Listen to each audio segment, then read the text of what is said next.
De vuelta en este resumen matinal, en nuestra entrevista central, vamos a conversar con el buen amigo Eddie de Gracia. Eddie es abogado, pero también es una persona que se ha dedicado mucho a todo lo que tiene que ver con la investigación y con el estudio de los temas internacionales. Yo le digo a él que él es un internacionalista, porque siempre está a la vanguardia de estos temas.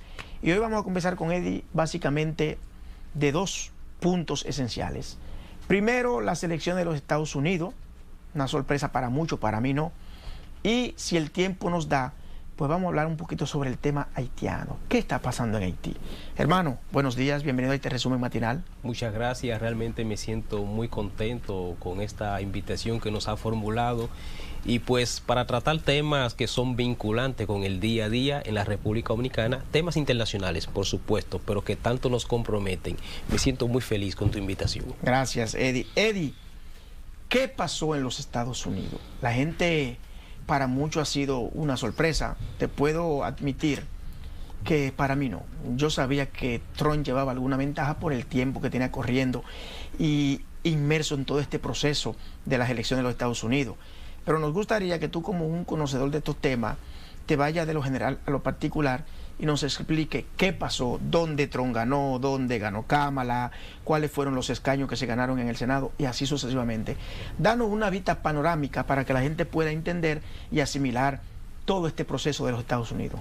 Sí, fíjate, el efecto sorpresivo sí se puede dar pese a que las encuestas, aunque tenían un estrecho margen, indicaban que Donald Trump tenía cierto nivel de ventaja, sobre todo en los últimos días que comenzó a crecer en un ambiente electoral y como se manejan las encuestas con tanto rigor en los Estados Unidos, pero por la situación de Trump hay muchas personas que tienden a no identificarse en las encuestas, pero posteriormente votan por Donald Trump. Y eso es un elemento que lo tienen ambos equipos de campaña, lo tenían previsto.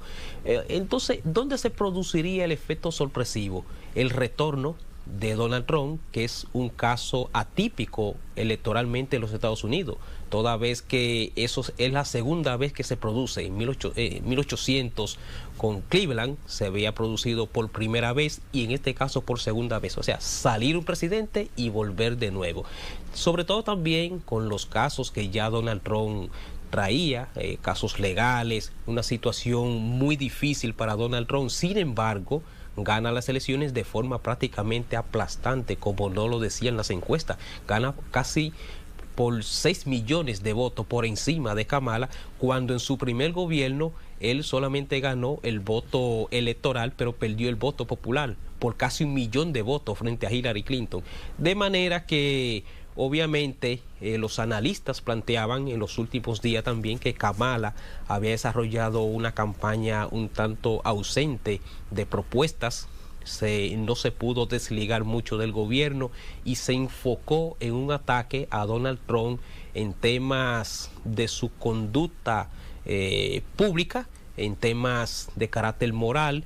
Y mientras Donald Trump sí se enfocó en temas de carácter internacional, en la inflación, en la supervivencia de los norteamericanos, en un Estados Unidos un tanto debilitado, eran las propuestas que él hacía. Entonces no se manejó la campaña desde el punto de vista de Kamala, de los demócratas, en función de grandes propuestas, toda vez que es el partido de gobierno. Ella es la vicepresidenta de la República y no planteó un escenario tan despejado, solamente concentrarse en una descalificación moral. Eddie, pero ya hay cierta incertidumbre por parte de un gran número de latinos. Ya Trump ha comenzado a hablar de deportar, de que no van a poder entrar, de que solo podrán entrar de manera legal. ¿Cómo tú visualizas esta exposición de Donald Trump? Porque tú sabes que en Estados Unidos el margen de latino que vive es muy amplio y ya hoy comienza esa preocupación de personas incluso que votaron por él y se involucraron en todo este proceso. Sí, es que es un tema recurrente Donald Trump y de hecho lo hizo público en su primera función como presidente, en su primera campaña. Lo reiteró en esta campaña y no quedó ausente. De hecho, él criticó de forma severa la forma en que Biden ha manejado la política migratoria, que tantos migrantes hispanos han llegado a los Estados Unidos. Sin embargo, pese a las grandes críticas que él formuló, Donald Trump tiende a irle un tanto bien con los hispanos. Fíjate lo que pasó incluso con Puerto Rico. Sin embargo, ganó estados claves donde los puertorriqueños son prácticamente mayoría.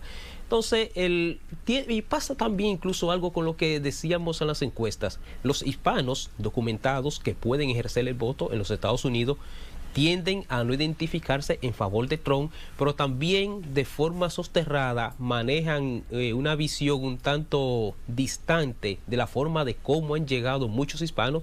Recordemos que si votan son personas que tienen muchos años viviendo en los Estados Unidos y le ha costado mucho documentarse. Entonces ven con cierta resistencia la cantidad de hispanos que entonces comienzan a cuestionarle su forma de vida, a competir por los trabajos. Y luego, para las elecciones, sí toman la decisión de votar por campañas, incluso vinculantes con Donald Trump. De manera que es un tanto complejo la situación de cómo se expresan y cómo votan en un sistema electoral que también es complejo por la forma en cómo se escoge presidente.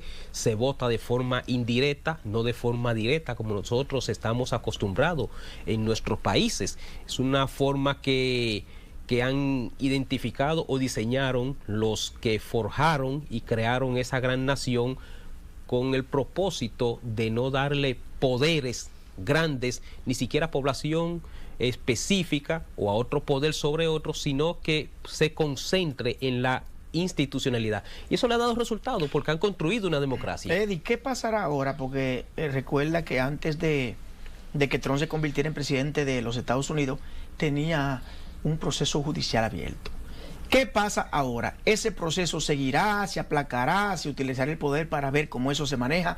¿En qué estatus queda esa situación?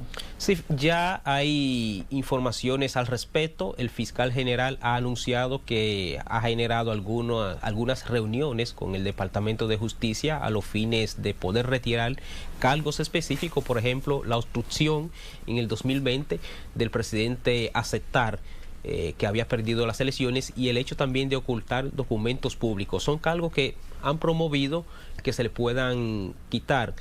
Yo considero, y de hecho Donald Trump anunció que al ganar eran casos que iban a ser desestimados, que por un tema de legitimidad, asuntos que son propios de la institucionalidad en los Estados Unidos, son casos que tendrían que tener una solución legal y no simplemente retirarse porque... No simplemente archivarlo. No archivarlo, porque también eso le quitaría cierto nivel de solemnidad, de prestigio a casos que tienen que ser debidamente ventilados. En una sociedad como los Estados Unidos, que es tan exigente por temas que quizá en la política nuestra local no atañe a los presidentes, pero en los Estados Unidos se les cuestionan condiciones incluso de carácter hasta familiar. Entonces creo que de alguna forma políticamente correcto son casos que van a buscar una solución, pero de carácter legal, no simplemente retirarlo. ¿Cómo visualizan ustedes este proceso de guerra que se está llevando a cabo en algunas partes del mundo, como el caso de Israel, Palestina, como el caso de Rusia, Ucrania, que aún no termina eso?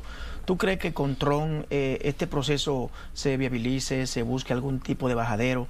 ¿Cómo ustedes los internacionalistas visualizan este proceso de guerra que se lleva en varias partes del mundo?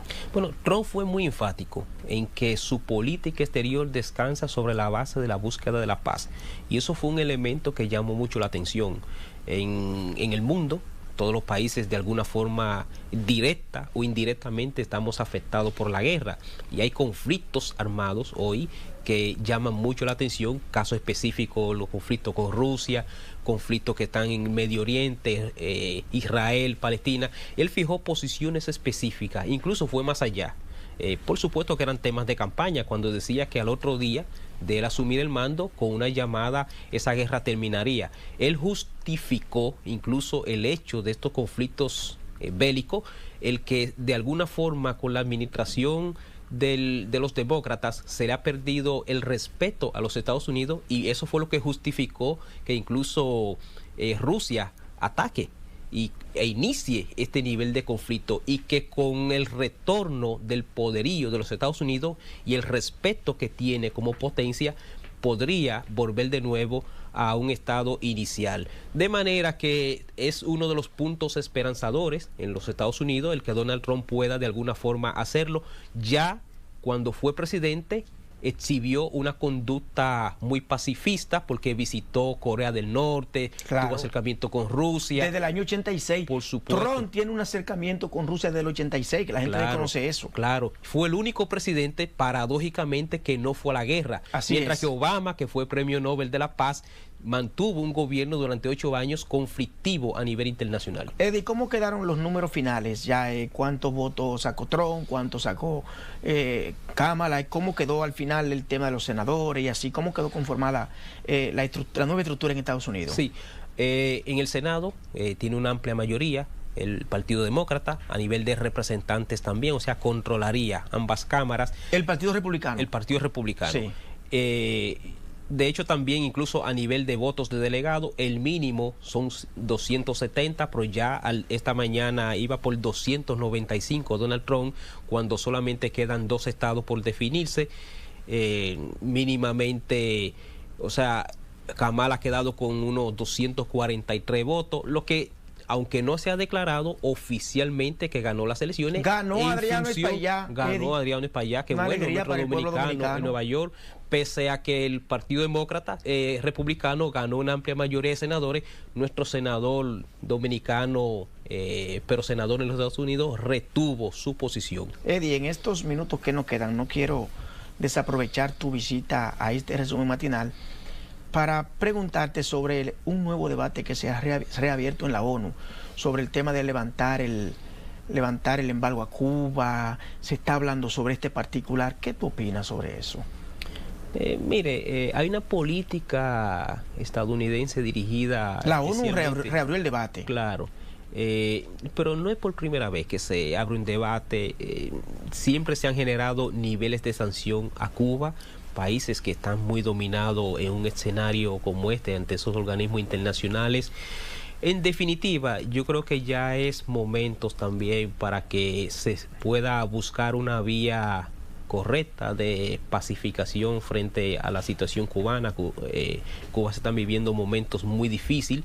Realmente hemos visto que el bloqueo de forma directa a Cuba no ha provocado cambios específicos, toda vez que incluso lo que se nota es una crisis grande, pero siempre es propicio buscar estos momentos de encuentro que puedan ser con las autoridades cubanas, con la disposición que tiene el gobierno norteamericano frente a Cuba específicamente, y que en instituciones, organismos internacionales como la ONU, incluso como la OEA, también se pueda buscar cierto nivel de solución frente a Cuba. En estos minutitos que nos quedan, Eddie, el tema haitiano cada vez es más preocupante, pero más preocupante, diría yo, de aquel lado. El tema de la inseguridad, el tema de la alimentación. Han llegado un contingente amplio de soldados kenianos y se habla de que vendrán más. ¿Tú consideras que el tema haitiano se resolverá matando delincuentes, matando integrantes de banda en esa ciudad? ¿Qué tú visualizas dentro de los próximos 6 meses en Haití? Mire, efectivamente, y es evidente que entre los grandes problemas que tiene el pueblo haitiano es el de la inseguridad, y esto se incrementa con las bandas, de manera que la búsqueda de una solución al problema haitiano no puede ser exento de la atención frente a estos grupos armados de delincuentes, que podríamos incluso decir. Sin embargo, hay un elemento que no se le está prestando mucho la atención. Yo creo mucho en que los pueblos comienzan a generar solución en la medida que se institucionalizan. Creo que en Haití hay que crear una nueva clase política que se le dé seguridad para operar, porque lo que hemos visto tradicionalmente son grupos que aprovechan la situación haitiana, el nivel de desestabilización, para alzarse con el poder, porque los que pueden generar los grandes cambios en Haití no tienen el nivel de seguridad desde fuera, desde la comunidad internacional y hacia adentro, para poder operar.